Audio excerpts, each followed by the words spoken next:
नमस्कार सभी साथियों को स्वागत करता हूं सभी का इस यूट्यूब चैनल पर जिसका नाम है स्टडी विद पीएन लोधा। साथियों 3-4 दिनों के गैप के बाद मैं राजस्थान जीके की क्लास लेकर आया हूं।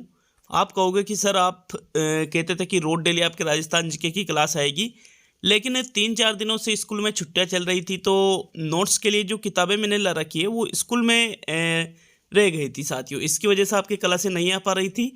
आज से वापस आपके क्लास से आ जाएगी, नो टेंशन रहिएगा, बिल्कुल पूरा कोर्स करवाया जाएगा। तो राजस्थान जीके की भूगोल की क्लास नंबर 12 है ये। इसके पहले हम भूगोल की 11 क्लासें पढ़ चुके हैं और उनके वस्तुनिष्ठ प्रश्न भी हमने हल किए हैं साथियों। तो एनसीईआरटी और आरबीएससी की प्रमाणित पुस्तकों से हम राजस्थान जीके पढ़ रहे हैं और आज का हमारा जो टॉपिक है वो है राजस्थान में परंपरागत जल संरक्षण। बहुत ही महत्वपूर्ण टॉपिक है साथियों, जिसमें हम राजस्थान के तालाब, राजस्थान की झीलें, नाड़ी, बावड़ी, टांका, खड़ीन, टोबा, झालरा, कुई, जिसको हम बेरी भी कह सकते हैं, इन सभी के बारे में विस्तार पूर्वक अध्ययन करने वाले हैं साथियों। साथ ही महत्वपूर्ण प्रश्न भी हम यहाँ पर हल करेंगे, तो वीडियो को पूरा देख करके जाइएगा क्योंकि बहुत ही ज़्यादा महत्वपूर्ण वीडियो है। चाहे राजस्थान की कोई भी शिक्षक भर्ती हो या अन्य शिक्षक भर्ती के अलावा कोई प्रतियोगी परीक्षा हो, तो वीडियो को पूरा देखिएगा। वीडियो को शुरू करते हैं और चित्रात्मक तरीके से हम इन चीज़ों को कि भाई तालाब क्या है, झीलें क्या है, नाड़ी क्या है, बावड़ी क्या है, इन सभी चीज़ों को मतलब चित्रात्मक तरीके से हम समझने वाले हैं। तो चलिए शुरू करते हैं इस वीडियो को लास्ट में लाइक और शेयर जरूर करके जाइएगा साथियों। तो सभी को क्लियर पता होगा कि 11 क्लासें हम पढ़ चुके हैं, 12वीं क्लास है और टॉपिक है आज का हमारा परंपरागत जल प्रबंधन। कहाँ पर? राजस्थान में परंपरागत जो जल स्रोत है साथियों, टाइपिंग मिस्टेक हुआ है इसके लिए मैं माफ़ी चाहता हूँ। परंपरागत जो जल स्रोत है उसके बारे में पढ़ने वाले हैं। सभी को पता है आपका जो राजस्थान है साथियों, ये अधिकतर जो इसका हिस्सा है ये रेगिस्तानी इलाके वाला है। तो यहाँ पर हमेशा से ही जल की कमी बनी हुई है। अतः जल की कमी को दूर करने के लिए, चाहे वो सिंचाई के लिए जल की हो, चाहे वो पानी पीने के लिए हो, सभी के लिए कमी बनी हुई है अधिकतर क्षेत्र में। तो इसको दूर करने के लिए जो विभिन्न प्रकार के जो तरीके अपनाए गए हैं उन चीज़ों को पढ़ने वाले हैं और हर एग्जाम में यहाँ से प्रश्न पूछा ही जाता है राजस्थान में। तो देखो सबसे पहले हम तालाब की बात करेंगे। देखो एक होता है बांध, ठीक है, और एक होता है तालाब। साथियों दोनों में अंतर है। राजस्थान में जो तालाब है इस प्रकार से ये छोटे छोटे तालाब होते हैं, लेकिन बांध तो बहुत बड़े बड़े हैं, जैसे कोटा बैराज बांध है, ठीक है, तो वो तो बहुत बड़ा बांध है। लेकिन बांध तो अब बन रहे हैं, क्या हमेशा से इतने यूं मानो हजारों सालों से क्या चल रहा था, ये बांध तो अभी बने हैं। तो छोटे छोटे जो ये तालाब बनाए जाते थे ये भी जल स्रोत का बहुत ही महत्वपूर्ण साधन माना जाता है साथियों। तो तालाब में वर्षा के पानी को एकत्रित किया जाता है, मतलब एक तरह से रोक करके। जैसे अभी डैम बन रहे हैं ना, बांध बन रहे हैं, तो बांध तो पक्के बने होते हैं साथियों, लेकिन डैम पक्के, ये जो तालाब है ये पक्के नहीं बने होते थे। तो सबसे पहले हम देखेंगे राजस्थान के प्रमुख तालाबों के बारे में साथियों। सबसे पहले यहाँ पर देखिए सवाई माधोपुर, जो वर्तमान में सवाई माधोपुर जिला है, इसमें कौन कौन से प्रमुख तालाब है। तो सवाई माधोपुर जिले में सुख सागर तालाब है, काला सागर तालाब है, जंगली तालाब है। ये 3 ही तालाब मुख्य रूप से प्रसिद्ध है। जो जो प्रसिद्ध चीज़ें हैं वो ही हम यहाँ पर पढ़ने वाले हैं और बिल्कुल फैक्ट ओरिजिनल चीज़ों को हम पढ़ रहे हैं साथियों। पाली जिले की बात करें तो पाली जिले में हेमावास, दांतीवाड़ा, मुथाना तालाब, यहाँ पर मुथाना तालाब, ये तीनों ही तालाब कहाँ पर है? राजस्थान के पाली जिले में। और सवाई माधोपुर में कौन कौन से? सुख सागर, काला सागर और जंगली।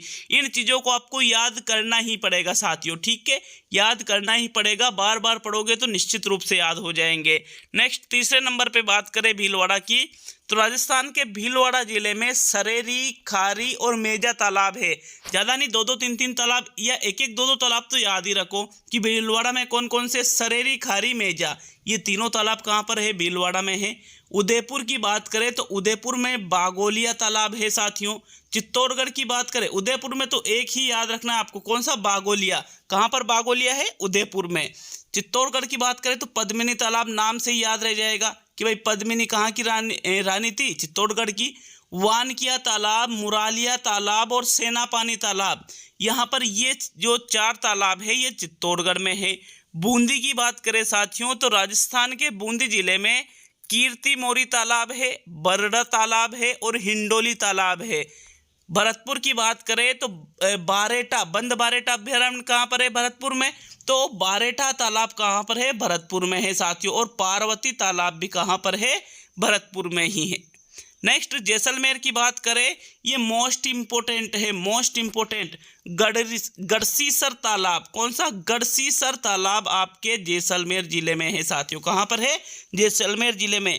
इसको विशेष तौर पे आपको याद रखना है, गढ़सीसर, गढ़सीसर तालाब राजस्थान के जैसलमेर जिले में स्थित है। डूंगरपुर में ये भी बहुत ही ज़्यादा महत्वपूर्ण एग्जाम में पूछा जा सकता है इन दोनों को। एडवर्ड सागर तालाब डूंगरपुर जिले में है। कौन सा जिले में है? डूंगरपुर जिले में एडवर्ड सागर तालाब है। और जैसलमेर में कौन सा है? गढ़सीसर तालाब है। प्रतापगढ़ की बात करें तो राजस्थान के प्रतापगढ़ जिले में रायपुर, गंदेर, खेरोट, घोटारसी, अचलपुर, जाजली और तेज सागर तालाब है। चाहे तो इतने नाम याद भी नहीं रखो तो कोई बात नहीं, लेकिन ये जैसलमेर और डूंगरपुर के तालाबों को विशेष तौर पे याद रखना है, भूलना नहीं है दोनों को। जैसलमेर में कौन सा है? गढ़सीसर है।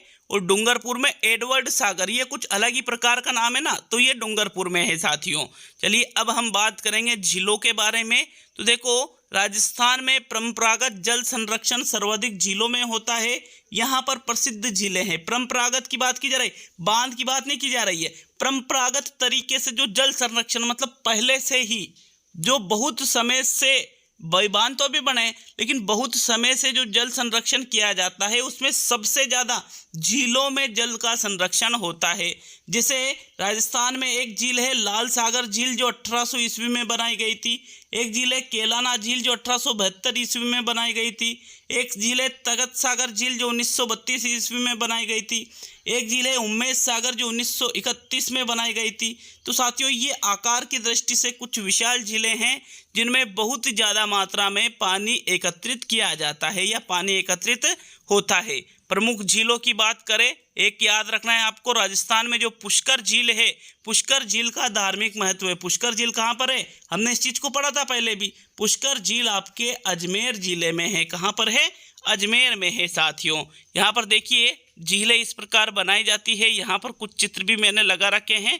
तो यहाँ राजस्थान में झीलों की जिलेवार स्थिति देखने वाले हैं। जिलेवार स्थिति का मतलब कि भाई राजस्थान के कौन से जिले में कितनी झीलें हैं और कौन कौन सी झीलें हैं। तो सारी चीज़ें क्लियर करिएगा, बिल्कुल एनसीईआरटी पर आधारित फैक्ट यहाँ पर पढ़ा रहा हूँ आपको। तो अजमेर जिले की सबसे पहले हम बात करें, राजस्थान के अजमेर जिले में आना सागर, फाई सागर और पुष्कर झील है। तीनों ही मोस्ट इंपोर्टेंट है। अजमेर जिले में कौन कौन सी झीलें हैं? आना सागर, फाई सागर और पुष्कर की तो सभी को पता है, लेकिन आना सागर और फाई सागर भी आपको याद रखना है। दूसरे जिला है आपका अलवर। अलवर जिले में जय सागर, मानसरोवर और विजय सागर। साथियों सबसे ज़्यादा एक तो जय सागर आपको अच्छी तरह से याद रखना है। एक झील होती है जयसमंद, तो जयसमंद झील अलग है और जय सागर झील अलग है। मानसरोवर और विजय सागर ये तीनों ही जिले कहाँ है? अलवर में। लिख लेना इनको अच्छी तरह से। एक है आपके उदयपुर जिले में कौन कौन सी झीलें हैं?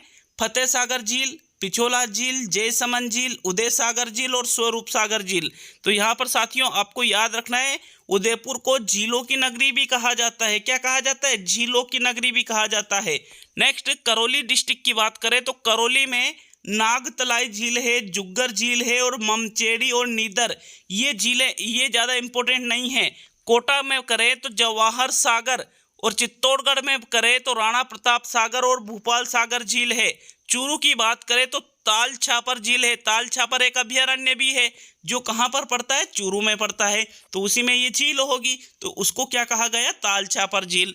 जयपुर की बात करें साथियों तो जयपुर जिले में सांबर झील, छापरवाड़ा झील और जमवा रामगढ़ झील। जमवा रामगढ़ भी एक अभयारण्य भी है साथियों। सांबर झील जो कि खारे पानी की झील है, ये सभी झीलें कहाँ पर है? जयपुर में है। जालोर की बात करें तो बांकली बांध और बीटल बांध ये दोनों बांध बने हुए हैं। जैसलमेर की बात करें तो गढ़सीसर झील जैसलमेर में, गढ़सीसर तालाब भी है, ठीक है। उम्मेद सागर और प्रताप सागर साथियों सॉरी प्रताप सागर, हाँ ये जैसलमेर में है। जोधपुर की बात करें तो बालसमंद, उम्मेद सागर और प्रताप सागर। और झालावाड़ की बात करें तो मानसरोवर झील है झालावाड़ में। झालावाड़ में कौन सी झील है? मानसरोवर झील है साथियों। मोस्ट इंपोर्टेंट ये भी पूछा जा रहा है। झुंझुनू में बात करें तो अजीत सागर बांध यहाँ पर झुंझुनू में है। टोंक की बात करें तो बीसलपुर और टोरडी सागर ये आपके टोंक में है। डूंगरपुर की बात करें तो गेप सागर और सोमकमला। साथियों सोमकमला अम्बा परियोजना भी आपको पता हो तो गेप सागर झील ये कहाँ है? डूंगरपुर में है। इसको भी मोस्ट इंपोर्टेंट कई बार पूछा जा रहा है गेप सागर को। नेक्स्ट 16वें नंबर पे अगर हम बात करें साथियों दौसा जिले की, तो दौसा जिले में है कालक सागर। धौलपुर जिले की बात करें तो राम सागर, रामक सागर और तालाबशाही ये झीलें हैं धौलपुर जिलों में। नागौर की बात करें तो डिडवाना झील है, भांकरी और मोलास ये है आपके नागौर में। पाली की बात करें तो सरदार संबंध। बाड़मेर की बात करें तो पंचपदरा है। बारा की बात करें तो साथियों उम्मेद सागर और अकलेरा सागर। बारा में क्या है? अकलेरा सागर और उम्मेद सागर। बांसवाड़ा की बात करें तो माही बजाज सागर बांध है। माही और बजाज सागर बांध अलग अलग है दोनों।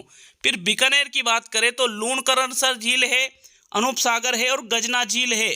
बूंदी की बात करें तो नवलख सागर झील है, जेत सागर है और सुर सागर है। भरतपुर की बात करें तो यहाँ मोती झील है।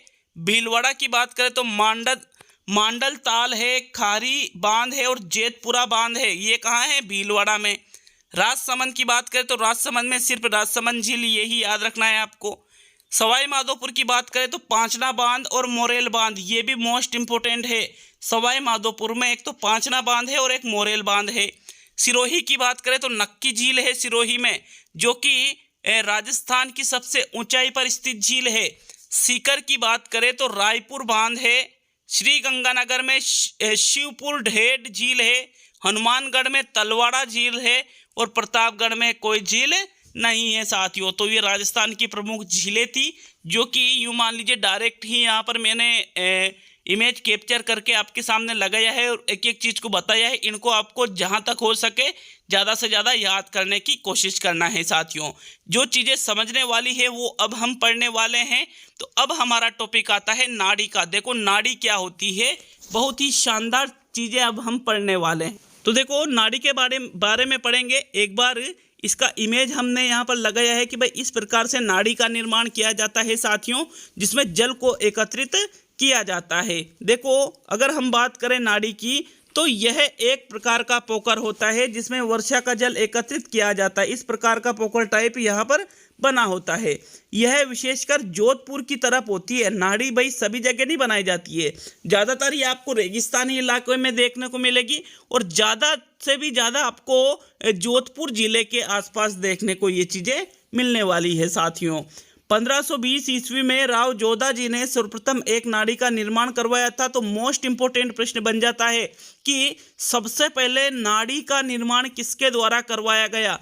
तो राव जोधा के द्वारा 1520 ईस्वी में सबसे पहले नाड़ी का निर्माण करवाया गया था। यहाँ से महत्वपूर्ण प्रश्न आपके बन जाता है साथियों। पश्चिमी राजस्थान के प्रत्येक गांव में एक नाड़ी मिलती है। प्रत्येक गांव में लगभग ऐसा नहीं है कि कंपलसरी है, लेकिन लगभग ये अंदाजा लगाया जाता है कि आपके जो पश्चिमी राजस्थान है जहां पर मरुस्थल है, तो साथियों वहां का प्रत्येक जो गांव है लगभग वहां एक नाड़ी अवश्य देखने को मिलती है। रेतीले मैदानों में यह नाड़ियां 3 से 12 मीटर तक गहरी होती है। देखो गहराई तो बहुत ज़्यादा हुई, क्योंकि 3 मीटर भी बहुत होती है। 3 से 12 मतलब नॉर्मली 6-7 मीटर। तो साथियों 6-7 फीट की बात नहीं की जा रही, 6-7 मीटर की बात की जा रही है। इसका पानी लगभग 10 महीने तक चलता है और इसमें जल निकासी की भी व्यवस्था होती है। यहाँ पर ये जो पानी है ना लगभग ये 10 महीने तक चलता है और ज़्यादा पानी एकत्रित हो जाता है तो उसके लिए निकासी की भी व्यवस्था की जाती है कि भाई पानी ज़्यादा हुआ तो उसके निकासी की भी व्यवस्था इसमें की जाती है साथियों। एल्यूवियल मिट्टी के क्षेत्रों की नाड़ियां आकार में बड़ी होती है एवं इसमें पानी 12 महीने तो चलता है, 12 महीने तक चलता है। तो देखो एल्यूवियल मिट्टी के जो क्षेत्र हैं, नॉर्मली नाड़ी का आकार जो है वो 3 से 12 मीटर वाला होता है, लेकिन जो एल्यूवियल मिट्टी वाली जो नाड़ियाँ होती है साथियों, ये थोड़ी बड़ी है। और जो नॉर्मली 10 महीने तक जो पानी चलता है, एल्यूवियल मिट्टी वाली जो नाड़ियाँ हैं उसका पानी कितने महीने तक चलता है? 12 महीने तक चलता है। तो यहाँ से 2-3 प्रकार प्रश्न आपके बन सकते हैं कि नाड़ी क्या है। तो साथियों, नाड़ी एक प्रकार का पोकर होता है जिसमें क्या किया जाता है? वर्षा जल एकत्रित किया जाता है। राजस्थान में नाड़ियाँ कहाँ देखने को मिलती है? तो पश्चिमी राजस्थान में। पश्चिमी राजस्थान में भी विशेष तौर पे कहाँ देखने को मिलती है? तो जोधपुर के आसपास का जो क्षेत्र है वहाँ पर ज़्यादा देखने को मिलती है। सबसे पहले नाड़ी का निर्माण किसने करवाया था? तो राव जोधा के द्वारा नाड़ी का निर्माण सबसे पहले करवाया गया था। कब करवाया गया था? 1520 ईस्वी में करवाया गया था साथियों। ठीक है, चलिए आगे बढ़ते हैं। अब हम बात करेंगे बावड़ी की। तो साथियों, ये इस प्रकार से देखिए, ये आपके दौसा जिले में आभानेरी की चांद बावड़ी स्थित है। कौन से जिले में? दौसा जिले में आभानेरी की चांद बावड़ी स्थित है साथियों। देखिए किस प्रकार की ये बावड़ी बनाई गई है, कितना कलात्मक ये दृश्य है, आप चित्र में देख सकते हो। और यहाँ पर ये आपके पानी भी इसमें भरा हुआ है साथियों। राजस्थान में बावड़ी निर्माण की जो परंपरा है वो प्राचीन है। देख सकते हो कितनी प्राचीन आपको ये लग रही है। अधिकांश बावड़ियाँ महलों, मंदिरों या मठों के नज़दीक बनाई जाती थी। देखो, जैसे किले, दुर्ग है या फिर मंदिर है, मठ है, इनके पास में ये बावड़ियाँ बनाई जाती थी साथियों। राजस्थान में एक मुख्य बावड़ी है, कौन सी? आभानेरी की चांद बावड़ी दौसा, जहाँ से कई बार प्रश्न पूछ लिया गया है कि आभानेरी की चांद बावड़ी कहाँ पर स्थित है? तो ये आपके राजस्थान के दौसा जिले में स्थित है। मोस्ट इंपोर्टेंट प्रश्न बन जाता है ये, मोस्ट इंपोर्टेंट। यह हर्षद माता के मंदिर के साथ बनी हुई है। अभी हमने ऊपर देखा था ना कि अधिकांश जो बावड़ियाँ हैं या तो वो मंदिर के पास बनी हुई है या फिर महलों के पास, मठों के पास बनी हुई है। तो साथियों, ये जो आभानेरी की चांद बावड़ी है जो कि दौसा जिले में है, ये मंदिर के साथ बनी हुई है। और किसके मंदिर के साथ? हर्षद माता के मंदिर के साथ बनी हुई है। तो एग्जाम में ये भी आपसे पूछा जा सकता है कि आभानेरी की चांद बावड़ी जो स्थित है दौसा जिले में, ये किसके मंदिर के साथ बनी हुई है? तो हर्षद माता के मंदिर के साथ ये बनी हुई है। या हर्षद माता के मंदिर के साथ कौन सी बावड़ी बनी हुई है? तो आभानेरी की चांद बावड़ी बनी हुई है साथियों। इस चांद बावड़ी के दोनों ओर स्नान गृह व बरामदे हैं। देखिए इस प्रकार यहाँ पर आप, ये जो चांद बावड़ी है, स्नान गृह भी है और बरामदे हैं। ये इस प्रकार से ये बरामदे इनमें स्थित है, स्नान गृह भी है साथियों, यहाँ पर आप देख सकते हो। अगर हम बात करें इसके बारे में और आगे, तो अब देखिए ये आभानेरी की चांद बावड़ी में इतना ही था। अब बात करेंगे टांके की। तो इस प्रकार से ये टांका होता है, ये आप देख रहे हो ना चित्र में, जैसे एक तश्तरी नुमा, जैसे कोई अंतरिक्ष में जाने के लिए कोई तश्तरी यहाँ पर रखी गई है। इस प्रकार से टांके का निर्माण किया जाता है। आपने टांका देख रखा होगा, रेगिस्तानी इलाकों में ज़्यादातर आपको टांके देखने को मिल जाते हैं साथियों। यहाँ पर हम टांका के बारे में बात करें तो टांका राजस्थान के रेतीले क्षेत्र में वर्षा जल को संग्रहित करने की महत्वपूर्ण परंपरागत प्रणाली है। जो रेतीला क्षेत्र है, जहाँ पर रेगिस्तान है साथियों, वहाँ पर जो वर्षा का जल है, जो वर्षा के समय जो जल एकत्रित होता है, तो वो किस में किया जाता है? टांके में किया जाता है अधिकतर जगह। इसे कुंड भी आप कह सकते हो। क्या कह सकते हो? कुंड भी कह सकते हो और टांका भी इसको आप कहते हो। यह विशेष तौर से पेयजल के लिए प्रयुक्त होता है। पेयजल मतलब पीने के पानी के लिए टांके का निर्माण किया जाता है। यह तश्तरी नुमा होता है। देख सकते हो आप कि भाई एक तो इसमें वर्षा का जल एकत्रित करते हैं, तश्तरी नुमा आपको दिखाई दे रहा है। और ये जो जल है ये किस लिए एकत्रित किया जाता है? पीने के लिए, ताकि जो आने वाला जो समय है, जैसे वर्षा तो निकल जाएगी, सर्दी और गर्मी में पीने के पानी की व्यवस्था इसी में से की जाती है साथियों। देखो अगर हम आगे बात करें तो यह छोटा भूमिगत सरोवर होता है जिसे ऊपर से ढक दिया जाता है। देखिए ऊपर से ढक रखा है इसको, भूमिगत है ये, और ऊपर से क्या कर रखा है? ढक रखा है इसको। इसका निर्माण मिट्टी से भी होता है और सीमेंट से भी होता है। हमें तो इसमें लग रहा है कि भाई यार इसका निर्माण सीमेंट से कर रखा है, मतलब मिट्टी से भी इसका निर्माण किया जाता है साथियों। आगे बात करें तो टांका किलों में, तलहटी में, घर की छत पर, आंगन में और खेत आदि में बनाया जाता है। जहां पर सुविधा की दृष्टि हो, सुविधा की दृष्टि से आप इसे बना सकते हो, खुद की सुविधा की दृष्टि से। आजकल तो स्कूलों में भी टांके का निर्माण किया जाता है साथियों। कई सारे स्कूल में टांके बना रखे हैं। अगर बात करें आगे जिस आंगन में वर्षा का जल संग्रहित किया जाता है उसे आगोर या पायतन कहते हैं, जिसका अर्थ होता है बटोरना। देखो बहुत ही महत्वपूर्ण है ये। जैसे पानी गिर रहा है, ठीक है, बरसात के टाइम पे पानी गिर रहा है, तो हमने टाका बना रखा है, लेकिन टाके में डायरेक्ट यूं थोड़ी कि ऊपर से ही पानी गिरेगा। ऊपर छत पे या आंगन में से पानी कहाँ जाएगा? टाके में जाएगा। तो साथियों, जो वर्षा का जल संग्रहित किया जाता है उसे आगोर या पायतान कहते हैं, जिसका अर्थ क्या होता है? बटोरना। पायतान को साफ रखा जाता है क्योंकि उसी से पानी टाके में जाता है। ऊपर से पानी को इकट्ठा कर लिया और उस पानी को कहाँ भेज रहे हैं साथियों? अपन कहाँ पर भेज रहे हैं? टाके में भेज रहे हैं। तो हमने ऊपर मान लीजिए कि भाई आंगन में कोई ऐसी जगह का निर्माण कर रखा है जिसमें वर्षा के जल को एकत्रित कर रखा है, और उस जल को हम कहाँ भेज रहे हैं? टाके में भेज रहे हैं। जैसे मैं आपको ऊपर बताता हूँ उदाहरण के माध्यम से। यहाँ पर मान लीजिए भाई ये तो आपका टाका है, और ये टाका कहाँ पर बन रहा है? हमें बिल्कुल यूँ कह सकते हैं कि या तो खेत में बन रहा है या घर के आंगन में भी हो सकता है, क्योंकि स्पष्ट नहीं दिख रहा है। तो ये तो टाका है, लेकिन इसमें पानी पहुँचाने के लिए जो पानी हम कहीं पर इकट्ठा करते हैं साथियों, जो डायरेक्ट टाके में जाके गिरता है, तो उसको क्या कहा जाता है? आगोर या पायतान कहा जाता है। जैसे मान लीजिए कि यहाँ पर पानी इकट्ठा होता है और यहाँ पर भी हमने कोई गड्ढा बना रखा है या गड्ढा नहीं बना रखा है, या छत पर हम पानी इकट्ठा कर रहे हैं, तो उसको ही आगोर या पायतान के नाम से जाना जाता है साथियों। पायतान को साफ रखा जाता है क्योंकि उसमें से पानी कहाँ जा रहा है? टाके में जाता है। टाके के मुहाने पर एक सुराख होता है जिस पर जाली लगी होती है ताकि कचरा अंदर न जा सके। तो यहाँ पर देखिए, मान लो कि ये टाका है, यहाँ हमने पानी इकट्ठा कर रखा है, तो ये पानी कहाँ जा रहा है? टाके में। और जो पानी जा रहा है यहाँ एक सुराख होता है ताकि पानी अंदर चला जाए, और इस पर क्या लगी होती है? जाली, ताकि जो अंदर ये जो पानी जा भराएगा फिर वो कचरा युक्त ना हो। टाका छोटा हो या बड़ा, उसे ढककर ही रखा जाता है। मोस्ट इंपोर्टेंट है, टाके को हमेशा ढककर के रखा जाता है, और यह 30 से 40 फीट तक गहरा होता है। कितना होता है? 30 से 40 फीट तक गहरा होता है साथियों। चलिए अब हम आगे बात करेंगे खड़ीन के बारे में। खड़ीन की खेती का नाम सभी ने सुन रखा होगा मेरे हिसाब से, क्योंकि बहुत ही फेमस है ये चीज़, खड़ीन। साथियों, इस प्रकार से खड़ीन का निर्माण किया जाता है। फिर नीचे भी एक खड़ीन बना दी, इधर भी एक खड़ीन बना दी। इसमें वर्षा का पानी एकत्रित हुआ तो ये पानी बहकर नीचे वाली खड़ीन में आ जाता है। इसमें ज़्यादा इकट्ठा हुआ तो ये पानी बहकर अगली खड़ीन में चला जाता है, फिर अगली में, फिर अगली में। इस प्रकार से खड़ीन का निर्माण किया जाता है रेगिस्तानी इलाकों में। तो खड़ीन के बारे में पढ़ेंगे। मोस्ट इंपोर्टेंट है खड़ीन। खड़ीन का सर्वप्रथम प्रचलन जैसलमेर के पालीवाल ब्राह्मणों ने 15वीं शताब्दी में किया था।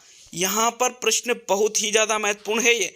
इस प्रकार से जो ये खड़ीन का निर्माण कर रखा है साथियों, इस खड़ीन का निर्माण जैसलमेर के कहाँ के? जैसलमेर के पालीवाल ब्राह्मण थे साथियों। इन्होंने 15वीं शताब्दी में किया था। कब किया था? 15वीं शताब्दी में। देख लीजिए कितने समय से खड़ीन का कार्य किया जा रहा है जल को संरक्षण करने के लिए। साथियों, जैसलमेर जिले में लगभग 500 छोटी बड़ी खड़ीनें हैं, जिसमें 1300 हेक्टेयर जमीन सिंचित की जाती है। 1300 हेक्टेयर जो जमीन है, जो कृषि की जाती है 1300 हेक्टेयर में, वो खड़ीन से ही की जाती है साथियों। वर्तमान में इराक के लोग भी इस प्रणाली को अपनाए हुए हैं। भाई राजस्थान में तो 15वीं शताब्दी में ही इसका निर्माण जैसलमेर के पालीवाल ब्राह्मणों ने कर दिया था, लेकिन ये इतनी प्रभावकारी है साथियों कि वर्तमान में जो इराक के लोग हैं वो भी खड़ीन का निर्माण कर रहे हैं। साथियों, हम बात करें तो यह ढाल वाली भूमि के नीचे निर्मित होती है। इसके दो तरफ मिट्टी की पाल होती है, तीसरी तरफ पत्थर की पक्की चादर बनाई जाती है। खड़ीन का क्षेत्र विस्तारक 5 से 7 किलोमीटर होता है। पाल सामान्यतः 2 से 4 मीटर तक ऊंची होती है। पानी की मात्रा अधिक होने पर पानी अगले खड़ीन में प्रवेश कर जाता है। सूखने पर पिछली खड़ीन में मिट्टी की नमी के आधार पर उसमें फसलें उगाई जाती है। तो सारी चीज़ें मैं क्लियर कर देता हूँ।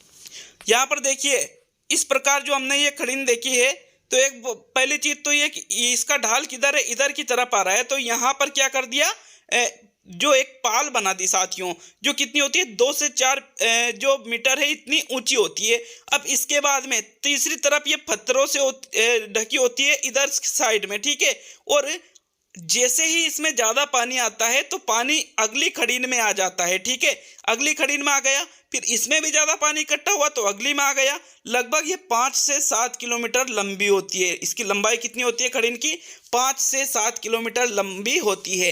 भाई ऐसा नहीं है कि इसमें ज़्यादा पानी आ गया तो वो अगली खड़ीन में जाएगा, और ज़्यादा आ गया तो अगली खड़ीन में जाएगा। इस प्रकार से इसमें व्यवस्था होती है।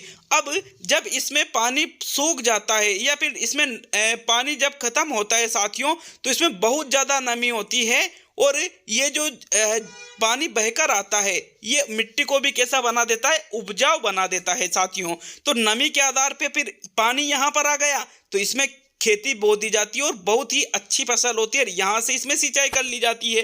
तो इस प्रकार से खड़ीन का कार्य किया जाता है साथियों।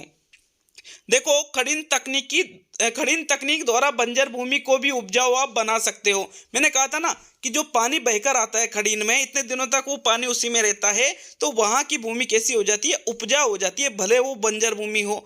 जिस स्थान पर पानी एकत्रित होता है उसे खड़ीन कहते हैं, तथा इसे रोकने वाले बांध को खड़ीन बांध कहते हैं। यहाँ पर ऊपर आप देख सकते हो कि यहाँ पर जो पानी एकत्रित है इसको तो क्या कहेंगे? खड़ीन। और ये जो डैम बना रखा है ना इस प्रकार का, इसको खड़ीन बांध के नाम से जानेंगे। किस नाम से जानेंगे? खड़ीन बांध के नाम से इसको जानेंगे साथियों। आगे हम बात करें तो नोट करके लिख रखा है मैंने, खड़ीनों के नीचे ढलान में कुआं भी बनाया जाता है, जिसमें खड़ीन से रिसकर पानी आता रहता है जो पीने के उपयोग में आता है।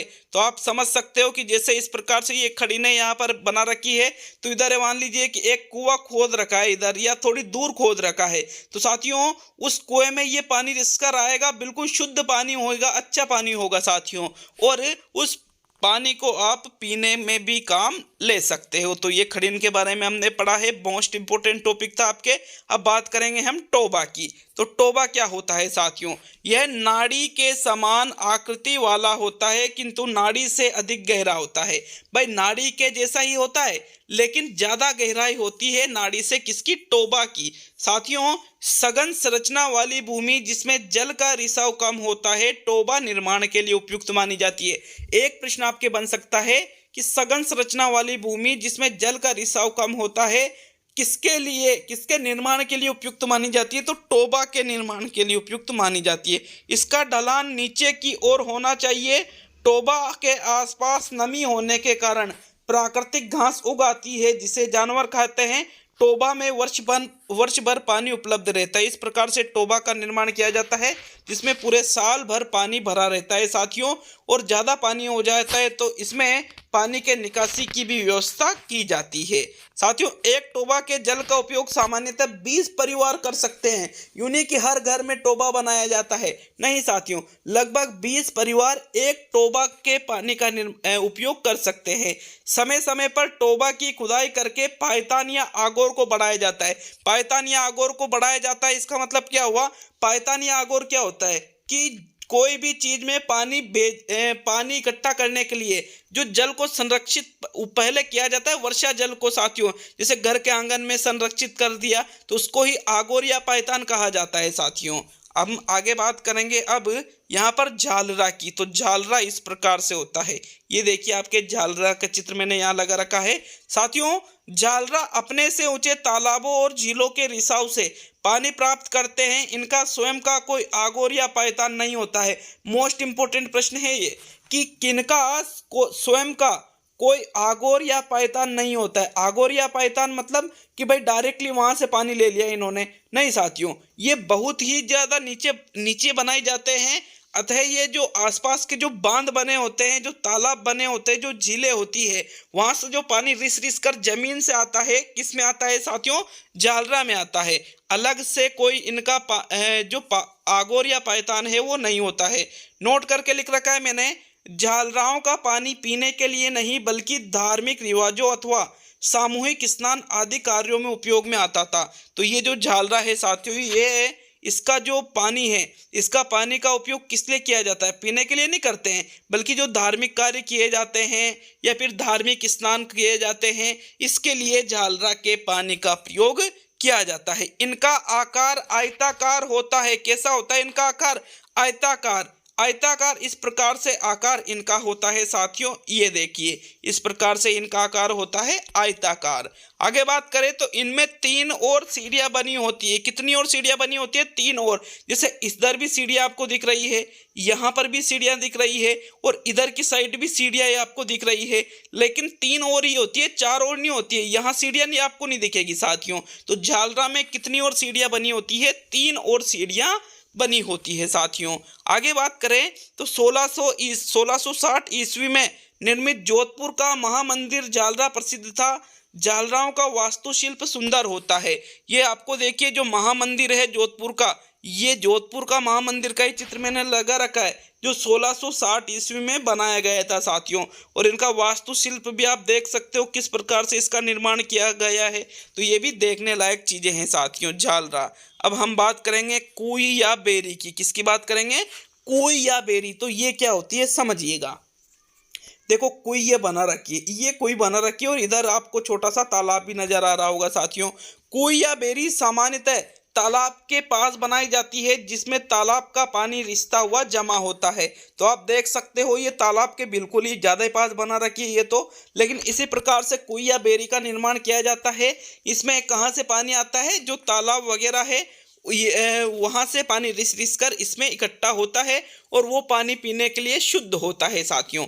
कुई सामान्यतः 10 से 12 मीटर गहरी होती है, मतलब बहुत ज्यादा गहराई कुई की होती है साथियों। इनका मुंह लकड़ी के फंटों से ढका रहता है ताकि किसी के गिरने का भय ना रहे। यहाँ पर देखिए इसको तो नहीं ढक रखा है, लेकिन नॉर्मली ये जो कुई होती है इसका जो मुंह है वो किससे घिरा होता है? लकड़ी के फंटों से, ताकि इसमें गिरने की आशंका न रहे, कोई डर नहीं रहे साथियों। पश्चिमी राजस्थान में इनकी संख्या अधिक है। भारत पाक सीमा से लगे जिलों में इनकी मौजूदगी अधिक है। तो यहाँ पर एक प्रश्न आपसे पूछा जा सकता है कि कुई की मौजूदगी कहाँ पर ज्यादा है? तो जो भारत पाक सीमा से जो जिले लगे हुए हैं, जैसे जैसलमेर जिला है, आपके बाड़मेर जिला है साथियों, इनमें ज्यादातर कुई आप देख सकते हो। 1987 के भयंकर सूखे के समय भी सभी तालाबों का पानी सूख गया था, तब भी बेरियों में पानी आ रहा था। कुई या कुई भी कह सकते हो, बेरी भी कह सकते हो। तो जब 1987 का जो सूखा पड़ा था साथियों, इस प्रकार जो तालाब बने हुए हैं इनका पानी तो सूख गया था, लेकिन इस प्रकार जो कुई बनाई जाती थी इसका पानी नहीं सूखा था और इसमें तब भी पानी आ रहा था। इसलिए रेगिस्तान में इसको बहुत ही ज्यादा अच्छा माना जाता है। अब हम कुछ शब्दावली के बारे में बात करेंगे। वर्षा जल संरक्षण की शब्दावली साथियों, सबसे पहले हमने पढ़ा था आगोर या पायतान। आगोर या पायतान क्या होता है? वर्षा जल को नाड़ी या तालाब में उतारने के लिए उसके चारों ओर मिट्टी को दबाकर आगोर या पायतान बनाया जाता है, जिसमें जल एकत्रित करते हैं और वो जल कहाँ पर जाता है? नाड़ी, तालाब, कुएं, टाका इन इत्यादि में जाता है साथियों। टाका की बात करें तो वर्षा जल एकत्रित करने के लिए बनाया गया जो हौद होता है वो कहलाता है टाका। क्या कहलाता है? टाका कहलाता है साथियों, जो तश्तरी नुमा होता है। नाड़ी की बात करें तो छोटी तलैया जिसमें वर्षा का जल भरा जाता है, इसको हम नाड़ी कहते हैं। पालर पानी, नाड़ी या टाके में जो जमा वर्षा का जो जल है, जिसे पानी गिर रहा है, उसको पहले हमने आगोर या पायतान में इकट्ठा किया और वो कहाँ गया? टाके में गया। वो पानी जो टाके में इकट्ठा है साथियों, उसको ही पालर पानी कहा जाता है। क्या कहा जाता है? पालर पानी उसको कहा जाता है। फिर है बेरी, छोटा कुआं या कुइयां जो पश्चिमी राजस्थान में निर्मित है उसको बेरी या कुई कहते हैं। अब हम बात करेंगे मदार। तो साथियों मदार क्या होती है? नाड़ी या तालाब में जल आने के लिए निर्धारित की गई धरती की सीमा को मदार कहते हैं। मदार की सीमा में मल मूत्र त्याग वर्जित होता है। देखो जैसे मान लीजिए कि जो तालाब बन रहा है, अब तालाब में यूँ तो है नहीं कि यहीं का पानी रहेगा, आसपास से पानी बहकर आएगा।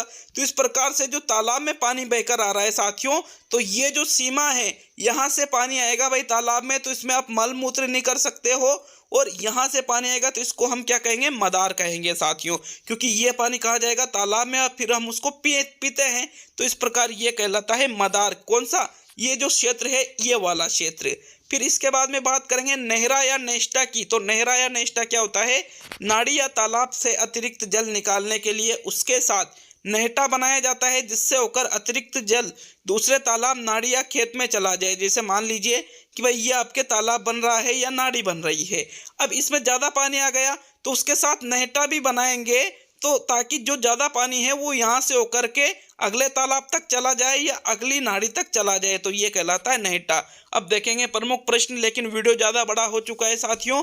प्रमुख प्रश्न, ये जो चीज़ें हमने पढ़ी है जीके की टेस्ट, जीके का जो क्लास है 12वीं क्लास, इसमें अब 13वीं जो क्लास है इसके लगभग आप 30 से 40 प्रश्न 13वीं क्लास में हल करने वाले जो हमने आज पढ़ा है।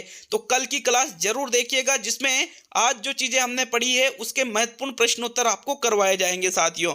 तो मिलते हैं अगले वीडियो में। बहुत बहुत धन्यवाद वीडियो को पूरा देखने के लिए।